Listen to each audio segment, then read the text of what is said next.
এই যে দেখুন, পিকামণি তার বড় আপুর সঙ্গে ঘুমিয়েছে। পিকামণির আপু এসেছে আজকে বেড়াতে, মানে আমার আপুর মেয়ে ইউসি, সে হচ্ছে পিকামণির বড় আপু। তো ইউসি হচ্ছে পিকামণিকে অনেক ভালোবাসে। তো কিভাবে ঘুমিয়েছে দেখুন, মনে হচ্ছে একেবারে তাদের কি পীড়িত। দেখুন, প্রায় 4-5 মাস পরে ওদের দেখা, বাট পিকাচু ভোলে নাই, সে কোলের মধ্যে এইভাবে ঘুমোচ্ছে ইউসির সঙ্গে। দেখুন, ইউসির হাতের মধ্যে পুরা দুজন ঘুমিয়ে গিয়েছিল। পরে আমি ইউসিকে বললাম, তুমি একটু সরো, আমি একটু ভিডিও করে রাখি, এটা মেমোরি রেখে দিব।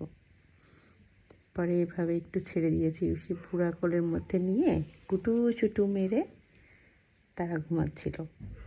দেখুন, এটা কি বিড়াল? দুইজনই বিড়াল নাকি দুজনই